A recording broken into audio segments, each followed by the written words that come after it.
Nerve-wracking, isn't it? Yeah, just a bit. Jesus Christ. Had a blowjob, mate? Not off you. Hello, Newport. Hey! Nice to see you all. Well, it's nice to see anything, really, because, would you believe it, 12 hours ago I was actually blind. Totally blind, I couldn't see a fucking thing. Turns out I was asleep. Hey! Well,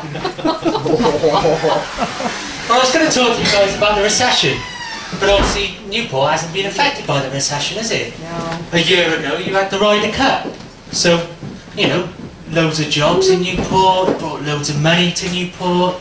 I imagine a year on it's probably pretty much the same, right? No shops are shut down now? Pound shops are still thriving? Hey. Well, I'm sick and tired of everyone saying about the recession, blaming the cuts. Cuts are bad, they say. Not all cuts are bad. Some cuts are pretty good. Director's cuts. They're always better than the original film. Cuts of meat. Cutlasses. Pirates like those. Oh, and my favourite, haircuts. I love having my hair cut. Now, I guess the reason I like having my hair cut is because my hairdresser's such a nice guy. He's really attentive, he's always looking after me. Yay. For example, It's nice, Barry and he's married to Alison. It's Barry and he's married to Alison, I know who he is. For example, he doesn't have one of those gowns to stop the hair going on me. He just prefers me to strip my pants. It's cleaner, he says, it's cleaner.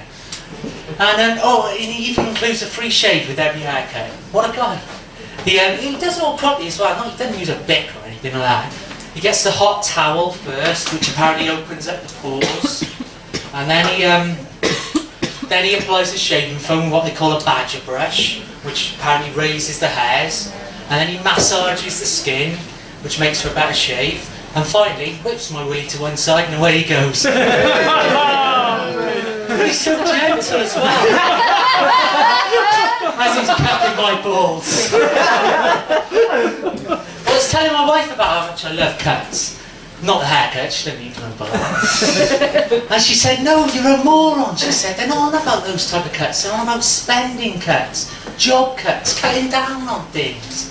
She said, in fact, we should clear out all the junk we've got here, have a good sort out and get rid of some stuff.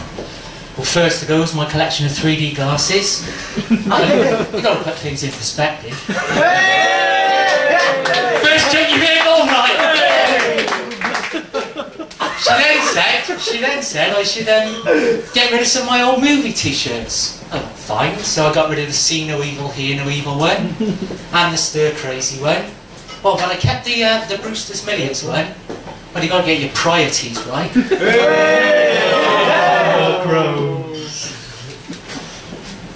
My little boy started getting involved in cutting things out in, you know, the only way a 2-year-old can, really.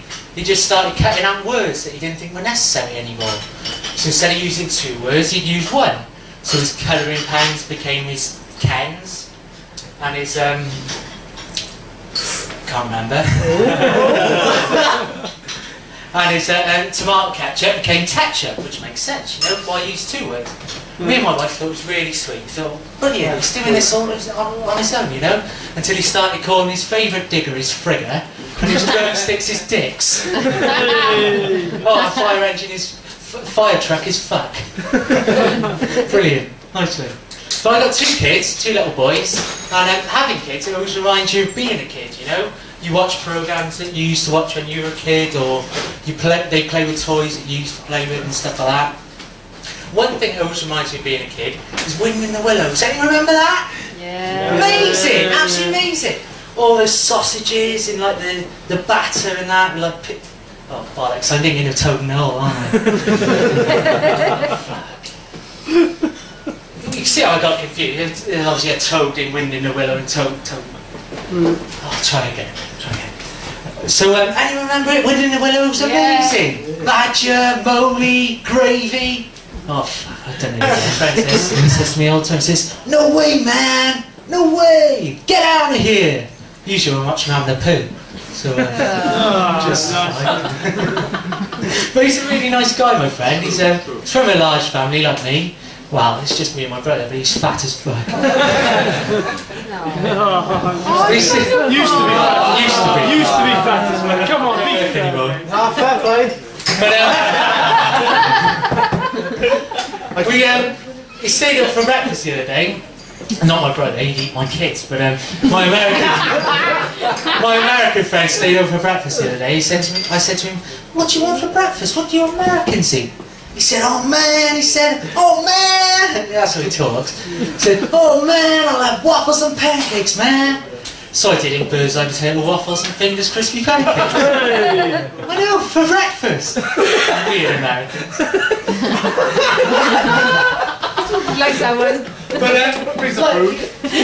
like most Americans, he likes to travel a lot, and he's always telling me I should have a break. So I did the robot.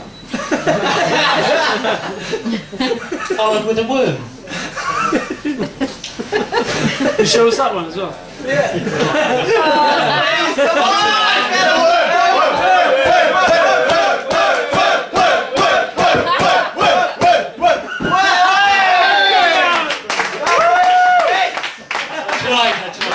Can I do a robot again?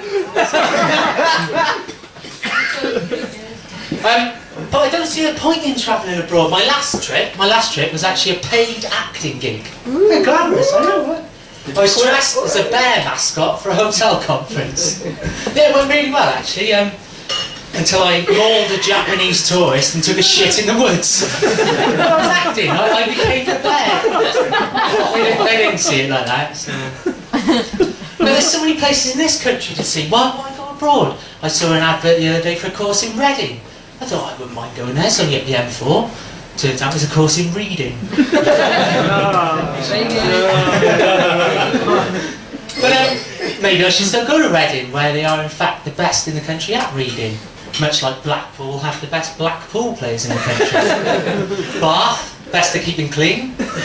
And the people in London are best at being massive cunts. Shall I tell you a joke you know now? Yeah, go on then. Alright. So we lost my nan the other day. Oh no, don't say that. She's not dead. It's not true. No, just lost her in the supermarket. Yeah. Found her about 3 hours later actually, hunched over the freezer. Turns out she was dead. That's the truth. Yeah, we laughed as well. This day was absolutely terrible, really. She was, her brains were hanging out all over the frozen peas, and they never did find her killer. According to the detective investigating, a rather odd-looking man or woman ran up and smashed her over the head with a massive vegetable. Shocking, absolutely shocking. One of those what are they called? The green things with the stripes down the side like a massive cucumber. Marrow. Marrow? Murderer! How did he know what the murder weapon was? Oh, I'm innocent, I just know my vegetables. Fuck off, lock him up. No, I just thought to leave you with a tip for a free taxi home tonight. When you're walking out the pub, when you get to first takeaway or curry house, when you're outside, phone them up and ask to place an order for a delivery. And when they say, "Where are we delivering it to?" Oh, boom. Look at this. Burst through the door. What did he say? Oh, boom. No, I love where you're going. Yeah. I think I'm sorted. Listen closely, listen. When they ask where they're going to deliver it to, burst through the door and say, "Come on, I'll show you." Jump in the delivery driver's car, and it fucking works every time. I've actually done it. I've been Ashley Eley. Thank you, that's my first.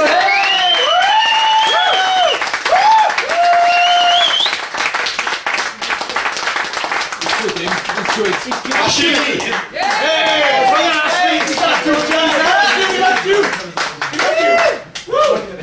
Oh, nice one. Right, I'm going to hurry up and bring the last guy on. You excited for your last act tonight?